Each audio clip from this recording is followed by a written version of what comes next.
Walker, you came into the eighth with no hits. In that moment, how aware were you of your pitch count while looking to try to close out the game?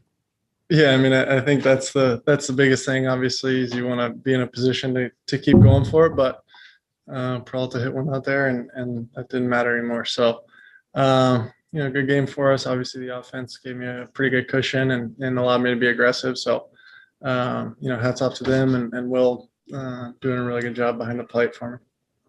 And you had 11 strikeouts. Would you say that this was one of your more or most dominant performances? Yeah, until the eighth. Obviously, I don't want to give up, 2 hits, but felt pretty good with what I was doing and commanding the curveball pretty well. So curveball and cutter, I guess. But yeah, it was a good one. And then when you left the mound, you had a standing ovation at a road game. Can you just describe to me what it was like to hear that and the emotions that you were feeling? Yeah, there's a lot of pride in our fan base and how they support us and follow us and travel and feels a lot like a home game here a lot of times and they were definitely loud and it was a cool moment for me. Thank you, Walker. Next question's from Bill Plunkett. Go ahead. Yeah, Walker, that no-hitter in Mexico came in your third big league start. How would you compare yourself now to then? Similar but really different and a lot older, and I can't quite throw as hard anymore. But no, it's an interesting feeling going through something like that. But doesn't really matter if you don't close it out. So just a good start and a good win for us. How aware were you that you hadn't give up a hit for a while? I'm fully aware, probably. How early did you start thinking? I think for me, I kind of, if I get through 3 or 4 innings, I think it creeps in the back and you try and not think about it at all. And then you get 5 or 6. I think that's when it kind of clicks in and, got through the 7th and felt good. Still felt like I had some gas left in the tank, but, 2 good pieces of hitting and we're out of there. And the strikeouts, was there any particular adjustment that really got that going tonight?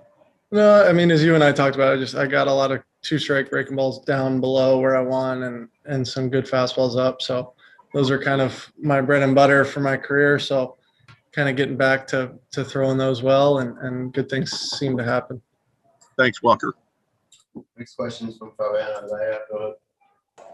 Hey, Walker, you were mixing a lot tonight. I know you mentioned earlier that you went to your cutter a lot too. I mean, what sort of led to that? Was that sort of having seen them before, having them be familiar with you, or was that just sort of like how you sort of feel like where your stuff's at right now? Yeah, I mean, it's a big pitch for me against left-handed hitters and a little bit less to righties, but, trying to get in and keep them off the fastball, I think is a huge thing for me. So felt good with where that pitch was and made some good ones and got some outs early. And I mean, how did you feel about like where the fastball's been at for you? And I know you didn't use it as much tonight as you had in previous starts, but obviously it's sort of your go-to pitch.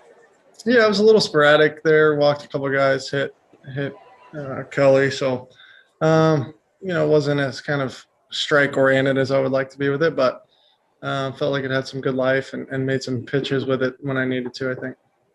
I know we've asked you a lot about just sort of like how you've been so effective despite maybe the strikeouts not always being there. I mean, what do you feel like it is, though, on the whole, that for your entire body of work that sort of led you to have the results that you have for such an extended period of time? I think Will and Barnes are doing a really good job, as I've said, of putting me in positions to either get a swing and miss or soft contact. And, I think that's given me the ability to kind of tread water when I'm not making the perfect pitches all the time. So, I think the cutter, I think I've been throwing a little bit more two-seam to try and get through some games quicker, more efficiently. So, it's a combination of factors, but tonight it was kind of all of it together. Thanks, Walker. Next questions from Mark. Go ahead. Hey, Walker, as you get into the 6th and the 7th, like, do you have to calm yourself down or are you just kind of locked in? No, I don't think there's a calming down element to it. Obviously, this is the biggest stage for us and what we do. And, still a lot of pride and adrenaline in being in a major league ball game. So you just kind of go with it and see what happens. Thanks, man. We got time for one more. Go ahead, Eric. Walker, just wondering, in the various competitions you have with the fellow pitchers, are sacrifice bunts included in those? And is that something you're aware of or working on, relative?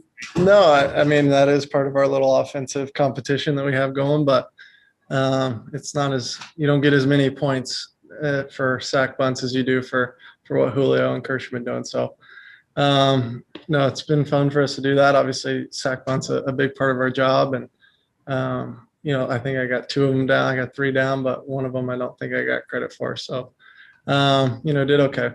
Thanks.